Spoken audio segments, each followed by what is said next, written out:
Hello friends. आज हम राजस्थान के करंट अफेयर्स देखेंगे। नवंबर जो मंथ के बचे हुए करंट अफेयर्स हैं उसका पार्ट 2 है ये। हमने एक और पहले भी वीडियो अपलोड किया है नवंबर के करंट अफेयर से संबंधित। हम ये जो सारे करंट अफेयर्स है राजस्थान के वो ऑथेंटिक सोर्स से 2 या 3 सोर्सेज से लेके आते हैं। हम कोशिश करते हैं कि किसी भी परीक्षा के लिए जो राजस्थान के करंट अफेयर्स हैं वो इन वीडियो से बाहर ना जाएं। तो आप अपने जो पेन है कॉपी हाथ में ले लीजिए और दोस्तों को शेयर कर दीजिए ये सेशन, और सब्सक्राइब कीजिए इस चैनल को, बेल आइकन पर प्रेस कीजिए। शुरू करते हैं। मुख्यमंत्री बाल गोपाल योजना एवं मुख्यमंत्री निशुल्क यूनिफॉर्म वितरण योजना का शुभारंभ। ये दो योजनाएं मुख्यमंत्री द्वारा शुरू की गई हैं 29 नवंबर 2022 को। राजकीय विद्यालयों में कक्षा 8 से 8 तक की कक्षाओं में अध्ययनरत विद्यार्थियों के लिए मुख्यमंत्री बाल गोपाल योजना और मुख्यमंत्री निशुल्क यूनिफॉर्म वितरण योजना, इन दोनों का शुभारंभ मुख्यमंत्री जी ने किया है 29 नवंबर 2022 को जयपुर से। अब देखते हैं थोड़ा डिटेल से मुख्यमंत्री बाल गोपाल योजना क्या है और उसके अंदर क्या क्या प्रोविजंस शामिल हैं।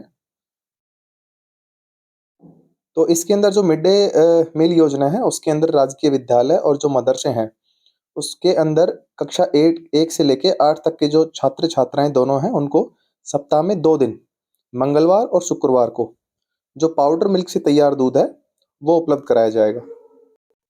अब इसमें भी अलग अलग कैटेगराइजेशन है। जो कक्षा 1 से लेके 5 तक के जो विद्यार्थी हैं उनको 15 ग्राम जो मिल्क पाउडर है उससे तैयार करके 150 ml दूध देंगे, तथा जो कक्षा 6 से 8 तक के जो विद्यार्थी हैं उनको 20 ग्राम जो पाउडर मिल्क है उससे तैयार करके 20 ml का दूध चीनी मिलाकर उपलब्ध उनको कराएंगे। और जो दूध की उपलब्धता के स्रोत यानी जो दूध का पाउडर है वो कौन उपलब्ध कराएगा? वो हमारा RCDF है, राजस्थान कोऑपरेटिव डेयरी फेडरेशन, वो इस चीज को उपलब्ध कराएगा।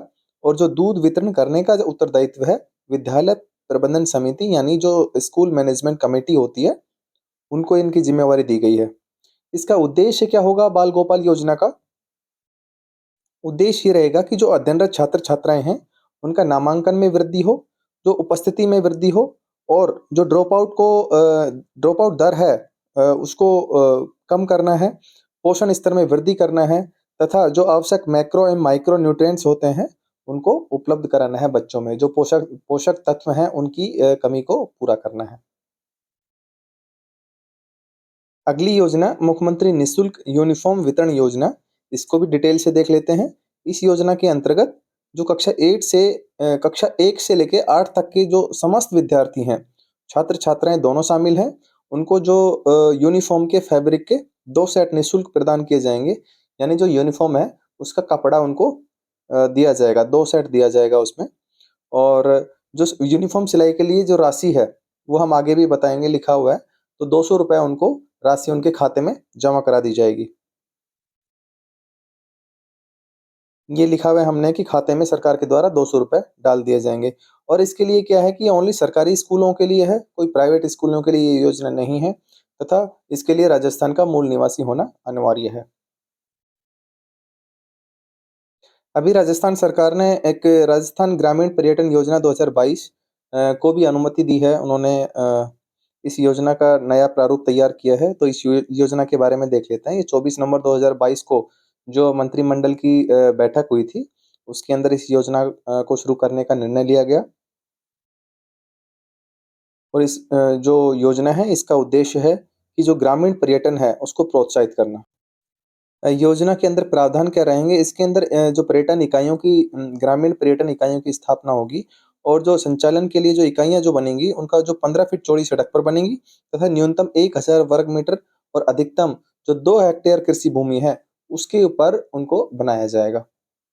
और जो इकाइयाँ बनेंगी उनको भू संपरिवर्तन और जो बिल्डिंग प्लान अनुमोदन है उसकी आवश्यकता भी नहीं होगी, तथा उनको स्टाम्प ड्यूटी में 100% की छूट देने के प्रावधान इसमें किए गए हैं। इससे लाभ क्या होगा? इसे 2022-23 की पालना में तैयार इस योजना से ग्रामीण क्षेत्र में स्थापित की जाने वाली पर्यटन इकाइयों, ग्रामीण गेस्ट हाउस, कृषि पर्यटन इकाई, कैंपिंग साइट, कैरावैन पार्क की स्थापना की जाएगी जिससे गाँव में रोजगार सृजित होंगे। गाँव में जो हस्तशिल्प है उसको बढ़ावा मिलेगा, उसका संरक्षण होगा तथा लोगों के जीवन स्तर में वृद्धि होगी। तो ये योजना गाँव में पर्यटन को बढ़ावा देने के लिए लाई गई है। नेक्स्ट देखते हैं, आईईडी से निपटने में राजस्थान तीसरे नंबर पर है। इम्प्रोवाइज जो एक्सप्लोजिव डिवाइस होते हैं उनसे निपटने में राजस्थान पुलिस जो है उसने तीसरा स्थान प्राप्त किया है। ये कहाँ पे प्राप्त किया है उसने? जो राष्ट्रीय सुरक्षा गार्ड है हमारा एनएसजी है, उसका मानेसर के अंदर ऑफिस है, उनका वहाँ पूरा बेस है। वहाँ पे ये प्रतियोगिता आयोजित की गई थी, राष्ट्रीय प्रतियोगिता। उसमें पूरे देश के अंदर राजस्थान पुलिस ने तीसरा स्थान प्राप्त किया। काफी गर्व की बात है हमारे लिए। और जो ये पुरस्कार है, जो मुख्यमंत्री सुरक्षा प्रकोष्ठ के डिप्टी एसपी हैं नरेंद्र सिंह जी, तो उनकी अगुवाई के अंदर राजस्थान पुलिस की टीम ने ये 21 से 26 नवंबर 2022 को जो प्रतियोगिता हुई थी उसमें खिताब जीता है। तो इसमें याद रखने की बात ये है कि राजस्थान पुलिस ने कौन सा स्थान प्राप्त किया? तीसरा स्थान। कहाँ पे जीता है? जो राष्ट्रीय सुरक्षा गार्ड एनएसजी के मानेसर जो साइट है, बेस है, वहाँ पे जीता है। और इसकी अगुवाई कौन कर रहे थे? तो हमारे जो डिप्टी एसपी नरेंद्र सिंह ने इसकी अगुवाई की।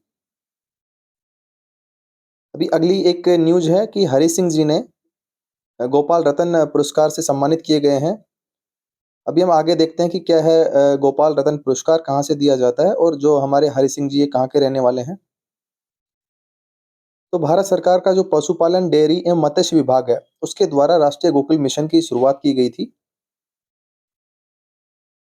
और जो ये योजना है इसके अंदर पशुपालन के क्षेत्र में उत्कृष्ट प्रदर्शन करने वाले पशुपालक, कृत्रिम गर्भाधान कार्यकर्ता और दुग्ध उत्पादक जो सहकारी समितियों को गोपाल रत्न पुरस्कार से जो हमारा राष्ट्रीय दुग्ध दिवस 26 नवंबर को सम्मानित किया गया उनको। जो डिफरेंट कलर के अंदर हाइलाइटेड पोर्शन है उसके अंदर याद रखने लायक, वो एग्जाम में आने लायक फैक्ट है, इसलिए उनको हाईलाइट किया गया है। जैसे कि ये देता कौन है? तो ये पशुपालन, डेयरी एवं मत्स्य विभाग जो भारत सरकार है वो देता है। किन किन को दिया जाता है, किस किस क्षेत्र में दिया जाता है? तो उत्कृष्ट प्रदर्शन करने वाले पशुपालक को, कृत्रिम गर्भाधान कार्यकर्ता को और दुग्ध उत्पादक सहकारी समितियों को ये पुरस्कार दिया जाता है। कब दिया जाता है? जो राष्ट्रीय दुग्ध दिवस है हमारा 26 नवंबर, उस दिन ये दिया जाता है। अभी राजस्थान से किसका नाम है? राजस्थान से कौन इसके अंदर चुने गए हैं? तो इस पुरस्कार के तहत राजस्थान के जो गंगानगर जिले के हैं, सूरतगढ़ तहसील के संगर गाँव से जो हरि सिंह गोदारा है, उनको कृत्रिम गर्भाधान की जो कार्य में उत्कृष्ट प्रदर्शन के लिए जो कृत्रिम गर्भाधान श्रेणी के अंदर जो ये पुरस्कार मिला है, उनको दिया है। द्वितीय पुरस्कार उनको मिला है इसमें। तो राजस्थान के गंगानगर जिले से रहने वाले हैं श्री हरि सिंह गोदारा जी, उनको ये द्वितीय पुरस्कार मिला है। किस श्रेणी में मिला है? तो कृत्रिम गर्भाधान कार्य में उत्कृष्ट प्रदर्शन करने के लिए। और उनको इसके अंतर्गत 3 लाख रुपए नगद मिले हैं, शॉल मिला है, गाय एवं बछड़े की प्रतिमा उनको मिली है। तो ये क्वेश्चन इम्पोर्टेंट है काफ़ी। गोपाल रत्न पुरस्कार के बारे में हम जान लेते हैं, हमने पहले भी देख लिया है उसको। तो ये 3 समूहों के अंदर दिया जाता है। स्वदेशी मवेशी, भैंस की नस्लों को पालने वाले सर्वश्रेष्ठ डेयरी किसान, सर्वश्रेष्ठ कृत्रिम गर्भाधान तकनीशियन पुरस्कार, सर्वश्रेष्ठ डेयरी सहकारी दुग्ध उत्पादक कंपनी, डेयरी किसान उत्पादन संगठन पुरस्कार। इनको इस कैटेगरी के अंदर ये दिया जाता है। प्रथम पुरस्कार जो होता है उसके अंदर 5 लाख रुपए, द्वितीय पुरस्कार में 3 लाख रुपए और तृतीय पुरस्कार जिसको मिलता है उनको 2 लाख रुपए नगद प्रदान किए जाते हैं। ये एक और आ गई है हमारे यहाँ पे युद्ध अभ्यास, जो कि हमारी सेना ने किया है। भारत और ऑस्ट्रेलिया का युद्ध अभ्यास है ये, ऑस्ट्रो हिंद 2022 हमारे जोधपुर के अंदर जो महाजन फायरिंग रेंज है उसके अंदर आयोजित हुआ है। और हमारी सेना हमेशा गर्व की बात है कि हमेशा हमारा सिर ऊंचा रखती है। अभी हाल के दिनों में तवांग क्षेत्र के अंदर जो चीन के साथ में झड़प हुई है उसमें भी हमने एक वीडियो वायरल होते हुए देखा, आप सभी ने उसको देखा होगा। तो काफ़ी गर्व की बात है कि आज हमारी सेना काफ़ी बढ़ चढ़कर मुकाबला कर रही है, चीन हो या फिर पाकिस्तान हो, सीमा पर सैल्यूट है हमारे देश के सैनिकों को। तो ये जो युद्धाभ्यास है ये ऑस्ट्रेलिया और भारत की सेनाओं के बीच में हुआ है। ये पहला संयुक्त द्विपक्षीय सैन्य प्रशिक्षण अभ्यास है ऑस्ट्रो हिंद 2022। उसका पहला संस्करण है ये। 28 नवंबर से 11 दिसंबर तक ये महाजन फील्ड जो फायरिंग रेंज है वहाँ पे लूण करनसर बीकानेर के अंदर आयोजित किया गया है। तो ये भारत और ऑस्ट्रेलिया के अंदर अभी शुरुआत हुई है, उसका पहला ही संस्करण है और जो काफ़ी इम्पोर्टेंट है एग्ज़ाम्स के लिए, ऑस्ट्रो हिंद 2022। और ये कहाँ हुआ है? हमारे जोधपुर में महाजन फील्ड फायरिंग रेंज के अंदर, जो कि बीकानेर में है। और जोधपुर वाला मैं सॉरी गलती से बोल गया था, ये बीकानेर के अंदर अंदर आयोजित हुआ है। और ये संस्करण कौन-सा है? ये पहला अभ्यास है, हमने आपको बता दिया है और आगे भी बारी-बारी से वार्षिक आधार पर दोनों देशों के बीच में ये करवाया जाएगा। तो ये मैं फिर से बता देता हूँ कि जोधपुर में नहीं, बीकानेर के अंदर आयोजित हुआ है, जो ऑस्ट्रो हिंद जो युद्धाभ्यास है वो। अब इसका उद्देश्य क्या है? इस जो सैन्य अभ्यास है, इसका जो उद्देश्य है वो है कि जो सकारात्मक सैन्य संबंध बनाना दोनों देशों देशों के बीच में, एक दूसरे की जो सर्वोत्तम प्रथाएँ हैं, उनको आत्मसात करना है तथा एक साथ कार्य करने की क्षमता को बढ़ावा देना है। दोनों को इंटरऑपरेबिलिटी उनके अंदर करनी है। कोई संयुक्त ऑपरेशन कहीं पे अगर करना पड़ गया, तो फिर दोनों सेनाएँ आपस में मिलके कैसे कार्य करेंगी, तो ये इस चीज़ के अंदर सीखा जाता है। और ये आपके सामने कुछ फ़ोटोज़ मैंने इसमें डाले हैं, जैसे कि ये ड्रोन के साथ में जो ऑस्ट्रेलियन आर्मी के जो जवान खड़े हैं। ये कुछ राइफ़ल्स के साथ में हैं तथा नीचे ये एक प्रैक्टिस की जा रही है कि कैसे अगर आतंकवादी कहीं पे छुप जाते हैं तो उनको कैसे डील किया जाता है। स्मोक बम्स या फिर किस तरीके से एक डेमो चल रहा है यहाँ पे। अब नेक्स्ट क्वेश्चन आ जाता है, हमारा जो नेक्स्ट न्यूज़ है निकल के आती है, राजस्थान के 2 पुलिस अधिकारियों को अर्जुन पुरस्कार मिला है। जो हमारा केंद्रीय खेल एवं युवा मामलों के मंत्रालय है, उन्होंने हमें जो राजस्थान पुलिस के 2 प्रतिभावान खिलाड़ियों को अर्जुन अवार्ड देने की घोषणा की है 14 नवंबर 2022 को। उनके नाम हैं पुलिस उपाधीक्षक ओम प्रकाश मिठारवाल, जो कि शूटिंग से हैं, और उप निरीक्षक साक्षी कुमारी, जो कि कबड्डी गेम से हैं।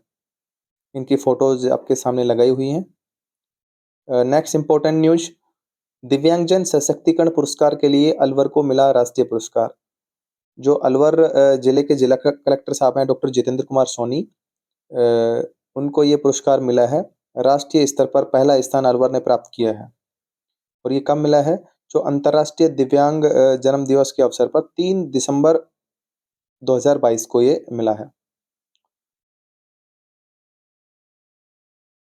ये पूरे देश के अंदर सिर्फ़ एक ज़िले को दिया जाता है, दिव्यांग जन के लिए जो सर्वश्रेष्ठ कार्य करते हैं उनको। और क्यों मिला है? क्योंकि जो हमारे कलेक्टर साहब हैं, उन्होंने सक्षम अलवर अभियान करके चलाया था। जो दिव्यांग जन हैं, उनको डोर टू डोर सर्वे किया गया था, उनका डाटाबेस तैयार किया गया था तथा उनको जो भी सरकारी सुविधाएँ हैं, उनको डोर स्टेप पर डिलीवरी करने के लिए ये किया गया था। तो एक नवाचार उनके द्वारा किया गया था, इसके लिए उनको ये पुरस्कार मिला है। ये आपके सामने फ़ोटो है, श्री जितेंद्र कुमार सोनी सर हैं जो पुरस्कार प्राप्त कर रहे हैं। ये काफ़ी डायनामिक ऑफ़िसर हैं और ये साहित्यकार भी हैं, राजस्थानी भाषा के काफ़ी अच्छे साहित्यकार हैं। इनकी 3 जो पुस्तकें हैं, ये आप देख सकते हैं, भणाइरो मार्ग, भरखमा और रणखार, जो कि इनके द्वारा लिखित है, और भी काफ़ी पुस्तकें इनके द्वारा लिखी गई हैं। अगली न्यूज़ है कि गाड़िया लोहार कल्याण बोर्ड, जो गाड़िया लोहार कल्याण बोर्ड है, हाल के अंदर सेटअप किया गया है। हमारी जो गवर्नमेंट ने, उन्होंने एक नया ये बोर्ड बनाने की घोषणा की है। जो एक घुमक्कड़ जो जनजाति है गाड़िया लोहार, और उनको मूलभूत सुविधाएँ उपलब्ध कराने के लिए तथा उनके पिछड़ेपन को दूर करने के लिए, हमारे जो मुख्यमंत्री श्री अशोक गहलोत जी हैं, उन्होंने इस बोर्ड के गठन का प्रस्ताव को मंजूरी दी। और इसके अंदर कौन-कौन रहेगा? तो इसके अंदर एक अध्यक्ष, एक उपाध्यक्ष और इसके 5 जो मेंबर्स रहेंगे, तो कुल मिला के 7 सदस्य इसके अंदर रहेंगे। और इसका जो प्रशासनिक विभाग कौन होगा? तो सामाजिक न्याय एवं अधिकारिता विभाग इसका प्रशासनिक विभाग होगा। तो एग्ज़ाम के अंदर क्वेश्चन ऐसे ही आएँगे कि इसके अंदर कितने मेंबर्स की बॉडी होगी ये, और इसका क्यों किया गया है? इससे समाज पर क्या फ़र्क पड़ेगा? तथा इसका प्रशासनिक विभाग कौन-सा होगा? तो ऐसे करके सवाल बन सकते हैं। नेक्स्ट है हमारा बिहारी पुरस्कार मिले हैं नवंबर के अंदर, तो उनको देख लेते हैं। जो बिहारी पुरस्कार हैं, हर साल किसी राजस्थानी लेखक द्वारा हिंदी या राजस्थानी में प्रकाशित उनकी उत्कृष्ट कृति के लिए उनको दिया जाता है। राजस्थानी लेखक होना चाहिए, हिंदी या राजस्थानी में प्रकाशित उनकी कोई कृति हो या उनका कार्य हो, उसके लिए दिया जाता है। 1991 में ये शुरू किया गया था, के बिरला फाउंडेशन के द्वारा। जो प्रसिद्ध कवि बिहारिया उनके नाम पर इनका नाम रखा गया है। और ये 2 लोगों को मिला है, 31वें बिहारी पुरस्कार जो मिला है वो मधु कांकरिया जी को मिला है और उनका उपन्यास हम यहाँ थे, उसके लिए उनको ये पुरस्कार मिला है। और जो 32वां बिहारी पुरस्कार मिला है, वो मिला है डॉक्टर माधव हाड़ा को। उनकी जो एक आलोचनात्मक कृति है, पचरंग चोला पहर पर सखेरी। तो ये दोनों काफ़ी इम्पोर्टेंट हैं, आप इनको याद कर सकते हैं। अगली न्यूज़ है कि लोक देवता जो अमराजी भगत हैं, उनका पैनोरमा बनेगा और ये चित्तौड़गढ़ जिले की जो भदेसर तहसील है, वहाँ का एक गाँव है दौलतपुरा। तो वहाँ पे ये इनका बनेगा और इनको अनगढ़ बाबूजी के नाम से भी जाना जाता है और मुख्यमंत्री जी ने इसके लिए 4 करोड़ जो है वित्त की व्यवस्था की है और इनका जो संबंध है, गाटरी समाज से माना जाता है। अगली एक योजना है उष्ट संरक्षण योजना 2022 का अनुमोदन, रेगिस्तान का जहाज हमारा ऊँट इन दिनों काफ़ी विपदा के अंदर है और उनकी जो राजस्थान के अंदर जो ऊँट है, ऊँट पालक जो जाति है वो काफ़ी कष्टों से गुज़र रहे हैं, तो उसके लिए ऊँट संरक्षण योजना हमारी सरकार के द्वारा लागू की गई है। जो मुख्यमंत्री श्री अशोक गहलोत हैं, उन्होंने 14 नवंबर 2022 को ऊँट संरक्षण योजना का अनुमोदन किया। इसके लिए 2.60 करोड़ रुपए का जो वित्तीय प्रावधान उन्होंने किया। अब इस योजना के अंदर होगा क्या? जो पशु चिकित्सक द्वारा जो मादा पशु है, मादा ऊँट जो होगा, उनको और उनके बच्चे को टैग लगाकर पहचान पत्र दिया जाएगा उनको तथा उसके बाद में जो पहचान पत्र लग जाने के बाद ऊँट पालक जो है उसको 5,000 रुपए तथा जो पशु चिकित्सक जो ये टैग लगाएगा, उनको 50 रुपए का मानदेन दिया जाएगा। और जब वो बच्चा 1 वर्ष का हो जाएगा, ऊँट का बच्चा जब 1 वर्ष का हो जाएगा, तो फिर जो दूसरी किस्त उसको मिलेगी, जो उसका मालिक है उसको 5,000 रुपए की। तो ऐसे करके उनको कुल मिला के 10,000 रुपए का इसके अंदर वित्तीय प्रावधान किया गया है।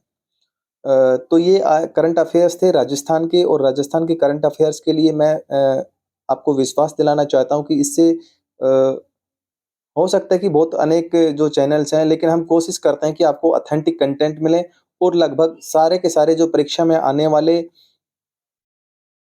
जो करंट अफ़ेयर्स हैं, वो इसके अंदर कवर हो जाएँ। तो इसके लिए आप इसको सब्सक्राइब करिए, जुड़े रहिए हमसे और अपने दोस्तों के साथ में भी शेयर करिए। कुछ अगर आपके सुझाव होते हैं, तो हमको कमेंट बॉक्स के अंदर करके हमको बताइए। हम अपने वीडियो के अंदर और इम्प्रूव करने की कोशिश करेंगे और अगर आपको किसी और विषय पर राजस्थान से संबंधित कोई वीडियो अगर बनवाना है, तो आप हमें सजेशन बॉक्स में बता सकते हैं, कमेंट बॉक्स में बता सकते हैं। Thank you so much for watching. देखते रहिए, सब्सक्राइब करिए, लाइक करिए। Thank you.